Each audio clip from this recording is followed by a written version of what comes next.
Hi, I'm Sam, and we are here to read the Word of God. Thanks for joining.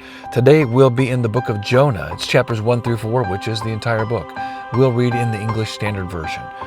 We'll highlight and clarify as we go. All right, here we go. This is Jonah chapter 1. Now the word of the Lord came to Jonah, the son of Amittai, saying, Arise, go to Nineveh, that great city, and call out against it, for their evil has come up before me. But Jonah rose to flee to Tarshish from the presence of the Lord. He went down to Joppa and found a ship going to Tarshish. So he paid the fare and went down into it, to go with them to Tarshish, away from the presence of the Lord. But the Lord hurled a great wind upon the sea, and there was a mighty tempest on the sea, so that the ship threatened to break up. Then the mariners were afraid, and each cried out to his God. And they hurled the cargo that was in the ship into the sea to lighten it for them. But Jonah had gone down into the inner part of the ship, and had lain down and was fast asleep. So the captain came and said to him, What do you mean, you sleeper? Arise, call out to your God. Perhaps the God will give a thought to us, that we may not perish. And they said to one another, Come, let us cast lots, that we may know on whose account this evil has come upon us. So they cast lots, and the lot fell on Jonah. Then they said to him, Tell us on whose account this evil has come upon us. What is your occupation? And where do you come from? What is your country? And of what people are you? And he said to them, I am a Hebrew, and I fear the Lord, the God of heaven, who made the sea and the dry land. Then the men were exceedingly afraid and said to him, What is this that you have done? For the men knew that he was fleeing from the presence of the Lord, because he had told them. Then they said to him, What shall we do to you, that the sea may quiet down for us? For the sea grew more and more tempestuous. He said to them, Pick me up and hurl me into the sea. Then the sea will quiet down for you, for I know it is because of me that this great tempest has come upon you. Nevertheless, the men rowed hard to get back to dry land, but they could not, for the sea grew more and more tempestuous against them. Therefore they called out to the Lord, O Lord, let us not perish for this man's life, and lay not on us innocent blood, for you, O Lord, have done as it pleased you. So they picked up Jonah and hurled him into the sea, and the sea ceased from its raging. Then the men feared the Lord exceedingly, and they offered a sacrifice to the Lord and made vows. And the Lord appointed a great fish to swallow up Jonah, and Jonah was in the belly of the fish 3 days and 3 nights. All right, back to the top of the first chapter here. Over the past 6 months, we've been reading accounts of different eras where kings would lead their people and have an idea to go out into battle, to go do something courageous. And they would take it before the Lord, many of them, particularly people like David, would go to the Lord and ask him questions. What should we do now? And who should go out first? And Gideon did the same thing. These prophets, leaders, kings would go to the Lord and inquire of him before they went. Or if they failed, they'd go to the Lord and say, What happened here? Then they would get a word back and they would correct course. Of late, have you noticed that our readings have had kings less likely to do that? They're just going out to do battle without inquiring. In fact, we just read about 2 kings who were seeking the word on whether they should go to battle or not from prophets that may have been false prophets. And the king of Judah asked, Isn't there a prophet of the Lord here? So they sought the prophet of the Lord's answer and then didn't take his advice. They went ahead and went anyway. Here we've gone to a new stage, and that is where you have a prophet of the Lord who is called by the Lord to go do something, and he just says, Nope, and takes off running. Nineveh is a place that Jonah did not want to go, so he ran. Nineveh is north and east of Joppa and Jerusalem in what is current-day Iraq. It was a great city. It was also a very ungodly city. and it had caught God's attention. Which makes me wonder, how many places had caught God's attention? What were God's interactions with the other nations of the world during the time that the Bible was written? As you know, the Bible was written to the children of Israel, to Hebrews. It accounts their history primarily, with some side routes where we hear about a few nations and peoples in other places, but generally it is the history from Adam to Jesus, and then to the apostles, to us, to the whole world. It's a very linear story. However, man, this book is great news. It is showing that God, through time, has reached out to nations that were evil and pulled them back to himself. But Jonah, while he was supposed to go here on the right side, notice the little red line, or magenta, or whatever color that is, from Joppa to Nineveh, pretty short trip. Instead, he hopped on a ship to go to the west, straight due west, 2,500 miles away. Now, I think we have a pretty good idea that you can't flee from the presence of the Lord. So, what does that mean? Is it that where the voice of the Lord was at when he came to him? Or he just didn't understand that he couldn't flee from the presence of the Lord? During this time, many people considered their gods to be regional. The God of an area, of this city, of this plain, of the high and the low, and all of that, right? Jonah's not serving that God, and he knows it. However, he is trying to run. Well, God has previously said in some of our readings that if you go up on the mountains, I'm there. You go to the valleys, I'm there. You go to the bottom of the seas, I'm there. You go to hidden rooms, I'm there. God says, I am there. But, nevertheless, Jonah is running. So he pays a fare, goes down into a ship and heads to Tarshish, which is the area that we have read previously. Solomon sent ships to Tarshish to bring back gold. We had a subsequent king do the same thing. You'll recall the ships were broken up that were supposed to go to Tarshish. This is that city, long way away through a bunch of seas. All right, verse 6. So here's why this verse is in blue. Because Jonah has gone into the ship straight down to the belly, and he is asleep while the storm is raging. So they come and try to wake him up and ask him to call out to his God. Put a flag here. We are going to see in the future another person go down into a ship and fall fast asleep, and the people, fearful of the storm, will wake him up and ask him to rescue them. Many elements of this story are mirrored in the Messiah later on. It's fascinating. Verse 9. The mariners wanted to know who Jonah was, what his history was, what his background is. They wanted to know everything out of fear because they understood that he was running from the Lord. But which Lord? Well, he says here, I am a Hebrew, and I fear the Lord, the God of heaven, who made the sea and the dry land.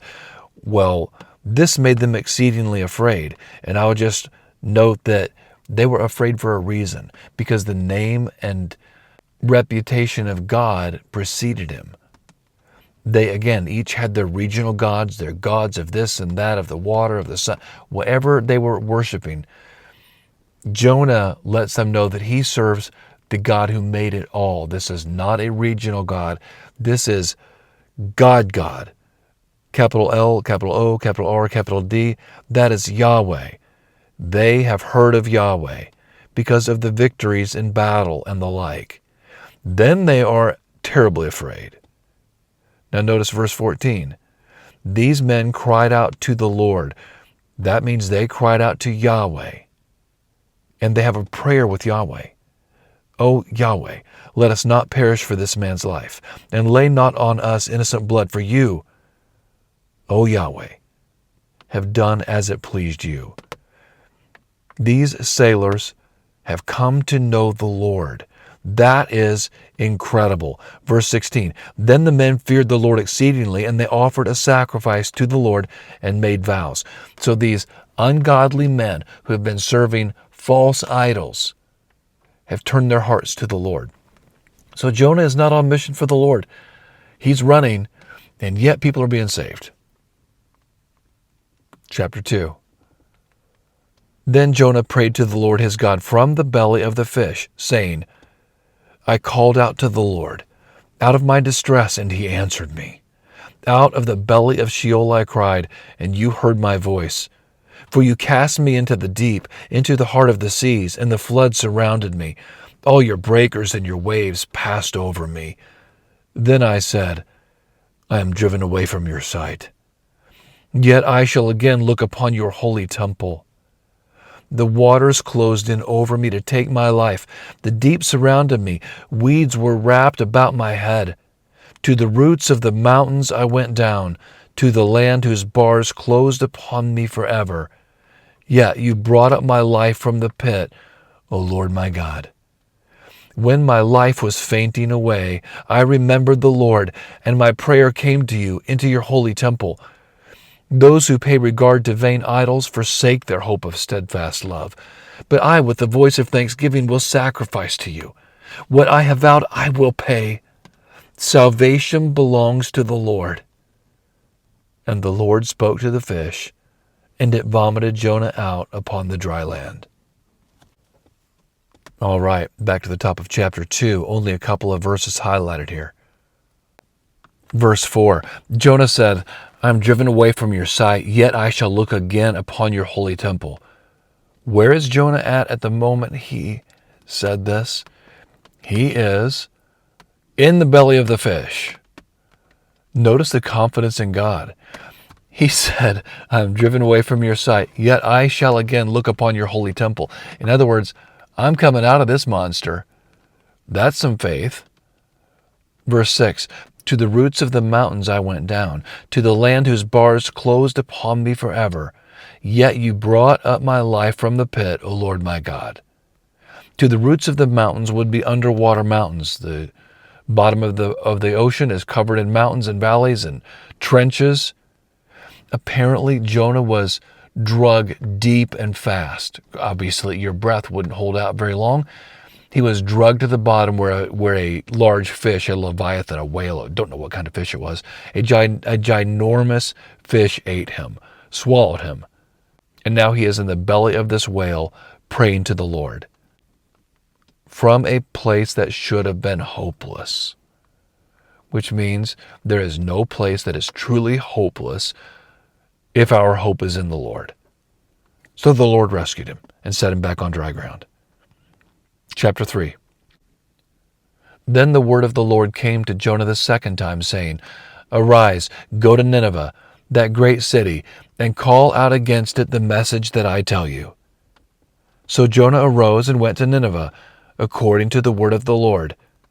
Now, Nineveh was an exceedingly great city, 3 days' journey in breadth. Jonah began to go into the city, going a day's journey, and he called out, Yet 40 days, and Nineveh shall be overthrown. And the people of Nineveh believed God. They called for a fast and put on sackcloth, from the greatest of them to the least of them. The word reached the king of Nineveh, and he arose from his throne, removed his robe, covered himself with sackcloth, and sat in ashes. And he issued a proclamation and published through Nineveh, by the decree of the king and his nobles, let neither man nor beast, herd nor flock, taste anything. Let them not feed or drink water, but let man and beast be covered with sackcloth, and let them call out mightily to God. Let everyone turn from his evil way and from the violence that is in his hands. Who knows? God may turn and relent and turn from his fierce anger, so that we may not perish. When God saw what they did, how they turned from their evil way, God relented of the disaster that he had said he would do to them, and he did not do it. All right, back to the top of chapter 3. So, Jonah spent 3 days in the belly of the whale and was spit out on dry land. By the way, flag on that as well. That is absolutely a parallel to what will happen to the Messiah later on. Jonah ends up becoming a sign. We'll read more on that later. Well, verse 2, I should have highlighted it, fixed it. God said to Jonah, Arise, go to Nineveh, that great city, and call out against it the message that I tell you. That sounds familiar. Arise, go to Nineveh, that great city, and call out against it, for their evil has come up before me, said God in Jonah chapter 1. He said, almost word for word, the exact same thing. Huh. I love this. It is just like a hard reset. God didn't say, now do I have your attention? Now you will. He didn't have to. It's just a repeat. Get up, go to that city, call out against it. This time, Jonah arose.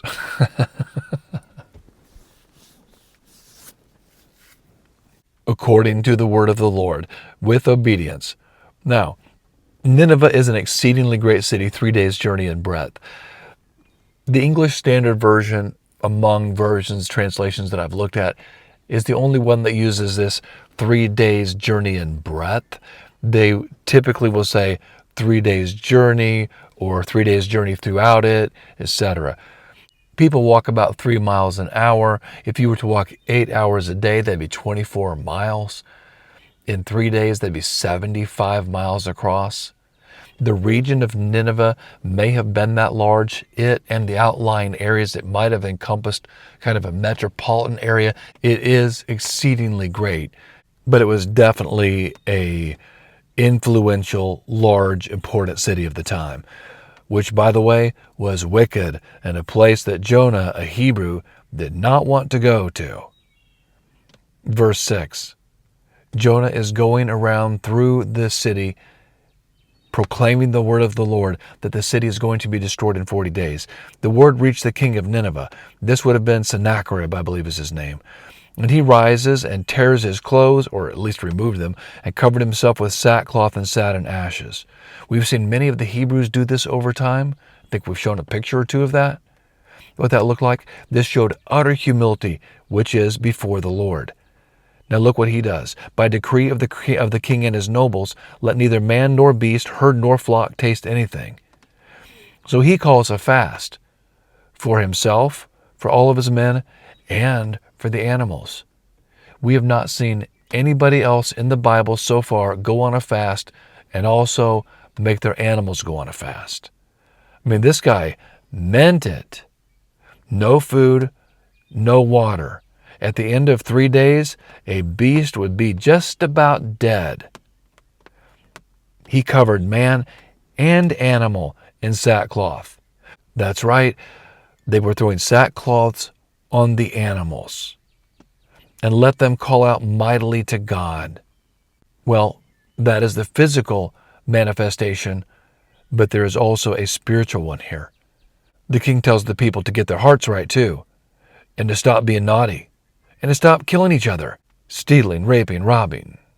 Because, who knows? God may turn and relent and turn from his fierce anger. Now, this does raise somewhat of a question. Why does this city turn to the Lord when they have a propensity for wickedness? They follow false gods, and here comes this guy named Jonah. They believed he was from the Lord, and they did turn to him. And God relented from the disaster, which again is great news for us. It's great news for the whole world to know that God was reaching out to foreign nations all through history. Even though we may only have one recorded example or a few recorded examples, this apparently was going on whether recorded or not. God was reaching out to wicked countries and pulling them back to himself. Chapter 4. But it displeased Jonah exceedingly, and he was angry. And he prayed to the Lord and said, O Lord, is not this what I said when I was yet in my country? That is why I made haste to flee to Tarshish, for I knew that you are a gracious God and merciful, slow to anger and abounding in steadfast love, and relenting from disaster. Therefore now, O Lord, please take my life from me, for it is better for me to die than to live. And the Lord said, Do you do well to be angry? Jonah went out of the city and sat to the east of the city and made a booth for himself there. He sat under it in the shade till he should see what would become of the city. Now the Lord God appointed a plant and made it come up over Jonah, that it might be a shade over his head, to save him from his discomfort. So Jonah was exceedingly glad because of the plant. But when dawn came up the next day, God appointed a worm that attacked the plant, so that it withered. When the sun rose, God appointed a scorching east wind, and the sun beat down on the head of Jonah so that he was faint. And he asked that he might die, and said, "It is better for me to die than to live." But God said to Jonah, "Do you do well to be angry for the plant?" And he said, "Yes, I do well to be angry, angry enough to die." And the Lord said, "You pity the plant for which you did not labor, nor did you make it grow, which came into being in a night and perished in a night. And should I not pity Nineveh, that great city, in which there are more than 120,000 persons who do not know their right hand from their left, and also much cattle?" All right, back to the top of chapter 4. Verse 2. I'm trying to figure out why I highlighted this. There's nothing confusing here. This is very straightforward. Jonah just didn't want these people saved. If this is indeed the truth, if that is why he fled to Tarshish, because he knew that God would be merciful and slow to anger and abound in steadfast love and relent from disaster, if he knew that and didn't want to go because of that, that's just not cool. Now, we can draw all kinds of correlations from that for ourselves. Like, are there people that we actually do not want to turn back to the Lord? Whew. I have to look at my life and look at that and go, are there some people who I just think are going to hell? And maybe that's where they ought to be? Heavens. Well, Jonah has set up a booth with a bucket of popcorn to watch the fireworks. He intends to see the city destroyed. It would have shades of Sodom and Gomorrah going on here, but he's going to get a front row seat to watch it be destroyed, and then it's not. And then in the heat of the waiting, God appointed a plant and made it come up over Jonah. This would have been a miracle occurring right here. A plant would have grown supernaturally. Plants don't grow this fast, not to grow up out of the ground and cover a man and give him shade. And God did that to save him from his discomfort. So Jonah is exceedingly glad. God is using the plant here to show him how much he cares for each individual. He gave Jonah a plant, and then he sent a worm to destroy it, all in one day and all in one night. So while God is rescuing the city, he is rescuing Jonah from himself as well, is the way I would read that. Verse 11, "Should I not pity Nineveh, that great city, in which there are more than 120,000 persons who do not know their right hand from their left, and also much cattle?" Two things about this. First is the 120,000 persons who don't know their right hand from their left. In the most literal reading, I read that and think that means there's 120,000 kids age 5 and below, which means this is a city of 1 million people. And maybe it is that. It's more likely an idiom that means they don't have discernment, spiritual discernment, to know the left hand from the right hand. We actually use idioms like this today. Like, he doesn't know which way he's going, or he doesn't know whether he's coming or going, man. This sounds like it could be that as well. Either which way, it's a big city, a lot of people, and they're absolutely in spiritual darkness like children. And also much cattle. That's the second part. Well, the cattle were walking around in sackcloth, so they are engaged as well. And God says on this city to destroy 120,000 people and all of the cattle, not going to do it. They repented. Again, final statement of this. There are obviously tons of parallels and things to think about and meditate on and pray about. This story has a lot in it, not the purpose of our type of study. We're going through, reading the Word, finding the things that are a bit confusing and just clarifying, and then meditating on it and pondering on it on our own. So I leave this one with you. But what a great short book that reveals God's heart for all of the nations, all of the time. Thank God. Praise the Lord. All right. Would you please like and subscribe and join again as we continue on our journey here through the Word. Have a blessed day.